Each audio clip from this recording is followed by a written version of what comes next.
नमस्कार, आप सभी का बहुत बहुत स्वागत है। खबरों का पंचनामा देख रहे हैं आप और मैं हूं आपके साथ परवीन शेख। हम लेकर आए हैं देश और दुनिया की 5 बड़ी खबरें, जिस पर चर्चा के लिए हमारे साथ स्टूडियो मौजूद हैं कैपिटल टीवी के editor in chief doctor Manish Kumar. Sir, आपका बहुत बहुत स्वागत है। धन्यवाद। और सबसे पहले एक नजर आज की टॉप हेडलाइंस पर। भोपाल में पीएम मोदी ने फिर भरी हुंकार, पाकिस्तान को आतंकवाद पर आर पार की चेतावनी, कहा गोली का जवाब अब गोले से देने को तैयार। पश्चिम बंगाल पहुंचे अमित शाह ने भरी हुंकार, सीएम ममता को सुनाई खरी खरी, बोले इस बार बंगाल की महिलाएं सिंदूर का महत्व समझा देंगी।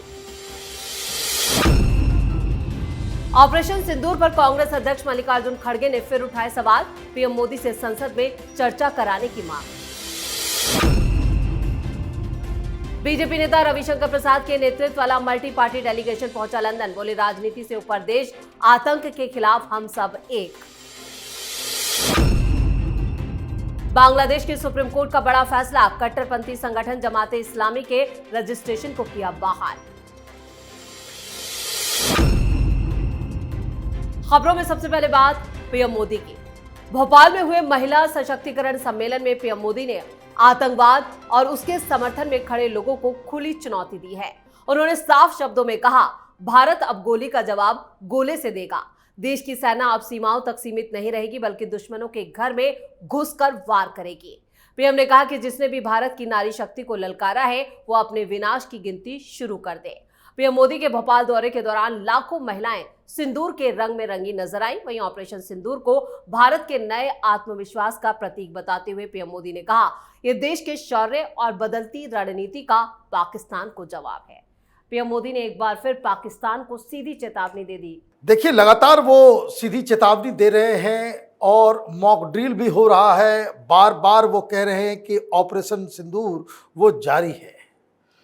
ये हिंदुस्तान की जनता के लिए तो है ही, लेकिन आप देखिए कि प्रधानमंत्री मोदी किस तरह का गेम खेलते हैं, जिसमें पाकिस्तान पूरी तरीके से उलझा हुआ है।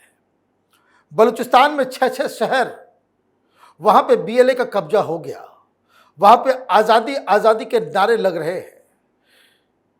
अफगानिस्तान के बॉर्डर के ऊपर तालिबान घुस गया।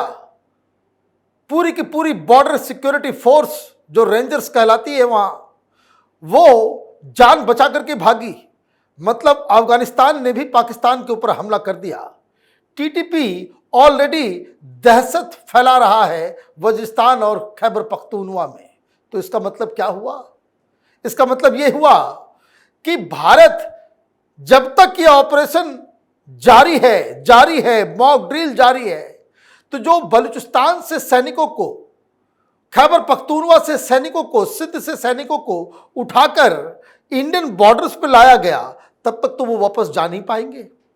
और वो वापस जा नहीं पाएंगे तो बलूचिस्तान की जो स्वतंत्रता संग्राम है, जो बीएलए है, उनके लिए खुली छूट मिल गई है। आप ये समझिए, दोनों ही खबरें एक दूसरे से जुड़ी हुई हैं। इसे कहते हैं मास्टर स्ट्रोक, कि आप पाकिस्तान को लगातार इस बॉर्डर पे फंसा के रखिए और उधर बीएलए, तालिबान और टीटीपी वहां पाकिस्तानियों की नींद उड़ा रही है। तो ये जो ऑपरेशन जो कह रहे हैं प्रधानमंत्री मोदी की जारी है, और ये जो हवाई हमला हमने किया वो तर्कस का मात्र एक कमान था, तो कई सारे तीर जो है पाकिस्तान के अलग अलग इलाकों में वो असर दिखा रहा है। बिल्कुल। खबरों में आगे का रुख करते हैं और बात अमित शाह की। केंद्रीय गृह मंत्री अमित शाह ने कोलकाता में आज बीजेपी कार्यकर्ताओं को संबोधित किया। इस दौरान शाह ने सत्ता पर काबिज तृणमूल कांग्रेस सरकार पर जमकर निशाना साधा। अमित शाह ने सीएम ममता बनर्जी को खरी खरी सुनाई। शाह ने कहा कि हमें पश्चिम बंगाल में घुसपैठ रोकनी है, यहां से हिंदुओं का पलायन रोकना है। उन्होंने कहा कि अब टीएमसी का वक्त खत्म हो चुका है और 2026 में बीजेपी की सरकार बनेगी। साथ ही उन्होंने कहा कि अगर दीदी हिंसा के बिना चुनाव लड़ेगी तो जमानत जब्त हो जाएगी। अमित शाह ने हुंकार भर दी है और चुनाव का कहें कि एक तरह से ऐलान कर दिया। देखिए, मुझे लग रहा है कि बंगाल में जनता तो तैयार है। ममता बनर्जी की सरकार बंगाल को तबाह और बर्बाद कर चुकी है। कंपनियां बंद हो रही हैं, वहां रोजगार नहीं है, वहां क्राइम चरम पे है, इस्लामिक आतंकवाद वो दहशत हर बंगाली फील कर रहा है। हिंदू खतरे में है, ये साफ दिख रहा है। जनता तैयार है। सवाल यह है कि तैयार जनता को अपनी तरफ आकर्षित करने के लिए अमित शाह के पास कोई प्लान है? उन्होंने साफ साफ कहा कि भाई 2026 में हम तुम्हारी सरकार को हमेशा के लिए खत्म कर देंगे। ये बात बिल्कुल सही है, लेकिन ममता बनर्जी को कम आंकना वो गलती हो जाएगी, क्योंकि इन्होंने सही कहा कि हिंसा के बगैर तृणमूल कांग्रेस चुनाव नहीं जीत सकती, लेकिन अगर हिंसा वो करती है तो उसका इलाज भी तो अमित शाह को ही ढूंढना पड़ेगा। चुनाव से पहले आर्टिकल 356 लगाइए, हटाइए उनकी सरकार को और उसके बाद चुनाव में जाइए, या फिर चप्पे चप्पे में, गली मोहल्ले में, हर जगह पूरी की पूरी पैरामिलिट्री फोर्सेस को आप वहां स्थापित कीजिए।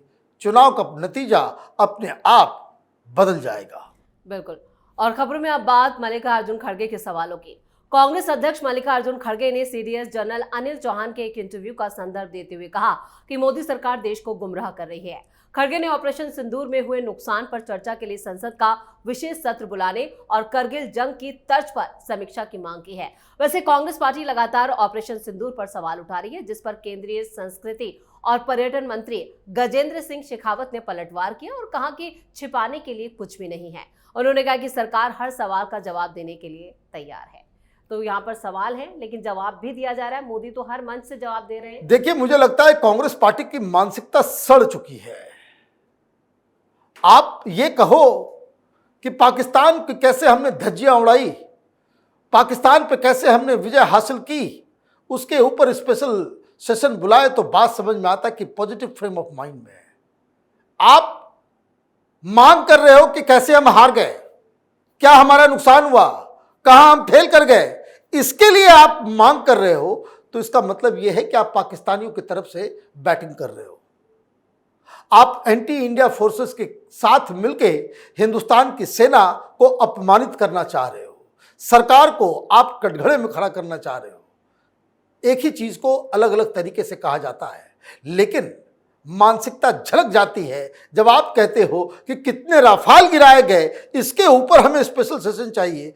तो ये कांग्रेस पार्टी की निगेटिव पॉलिटिक्स का ये परिचायक है, और मुझे लग रहा है देश की जनता इस तरह के वाक्यों को सुनकर खुश नहीं हो रही, नाराज ही हो रही है, और इसका खामियाजा आगे आने वाले चुनाव में कांग्रेस पार्टी को बराबर मिलने वाली है।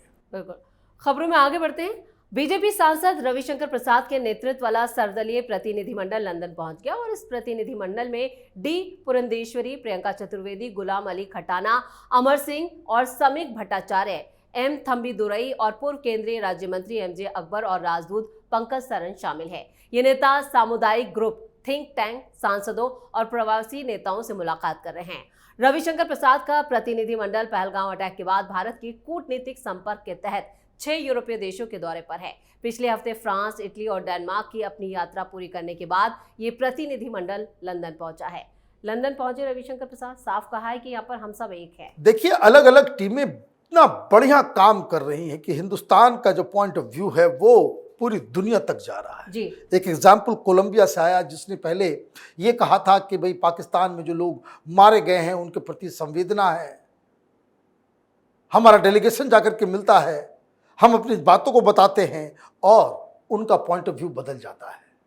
वो कहते हैं कि नहीं, हमने जो संवेदनाएं व्यक्त की पाकिस्तान में मरे हुए लोगों के लिए, वो हम वापस लेते हैं, वो तो आतंकी है।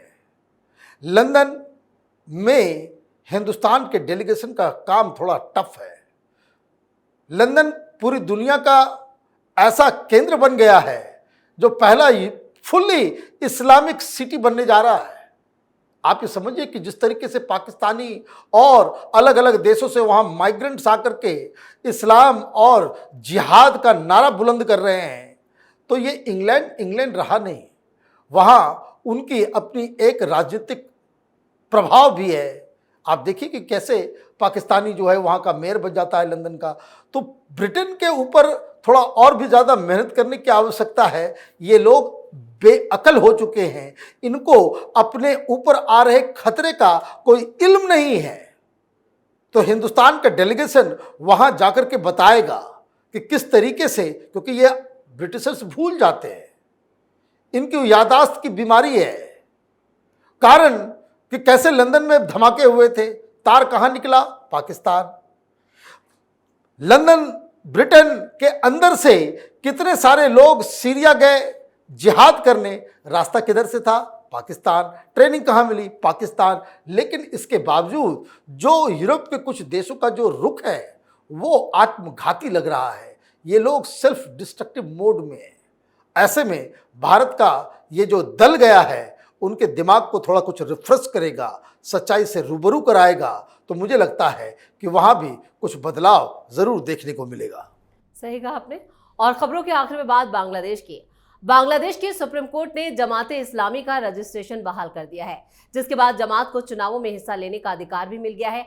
कट्टरपंथी संगठन जमाते इस्लामी पर 2013 में चुनाव आयोग ने बैन लगाया था। जमात की विचारधारा को संविधान के धर्मनिरपेक्ष के खिलाफ माना गया था। बैन के खिलाफ जमात ने लंबी कानूनी लड़ाई लड़ी। सुप्रीम कोर्ट ने जमात के रजिस्ट्रेशन को बहाल करने का आदेश 27 मई को जमात के सीनियर नेता एटीएम अजरुल इस्लाम की मौत की सजा को रद्द करने के बाद दिया, जिसे 2014 में युद्ध अपराधों के लिए दोषी ठहराया गया था। यानी बांग्लादेश की अक्ल भी बेअक्ल हो गई है। देखिए, जमात इस्लामी क्या है? ये टेररिस्ट ऑर्गेनाइजेशन है। हिंदुओं के ऊपर जितनी भी हमले हुए हैं, जितने हिंदुओं को मारा गया है, काटा गया है, उसके पीछे जमात इस्लामी है। जमात इस्लामी को फंडिंग, ट्रेनिंग, हथियार, ये सब कुछ पाकिस्तान की आईएसआई देती है।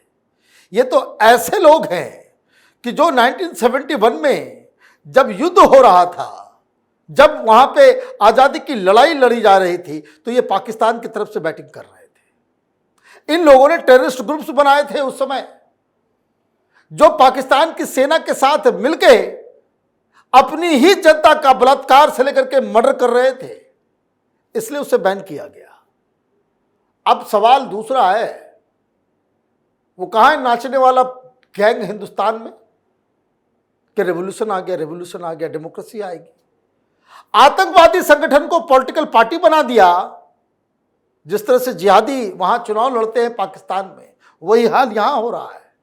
और जो वहां की पॉलिटिकल सेकुलर पार्टी थी अवामी लीग, उसको बैन कर दिया। आ गया डेमोक्रेसी, प्रजातंत्र बहाल।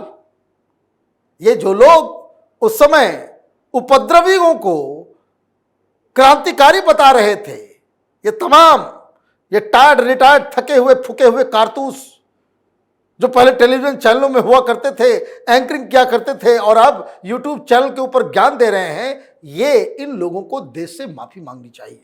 बिल्कुल। और इस तमाम जानकारी के लिए और सटीक विश्लेषण के लिए आपका बहुत बहुत धन्यवाद। धन्यवाद। खबरों का पंचनामा में आज के लिए इतना ही। देश और विदेश की बाकी खबरों और उनके सटीक एनालिसिस के लिए देखते रहिए कैपिटल टीवी। वीडियो को लाइक करें, शेयर करें और कैपिटल टीवी को सब्सक्राइब जरूर करें।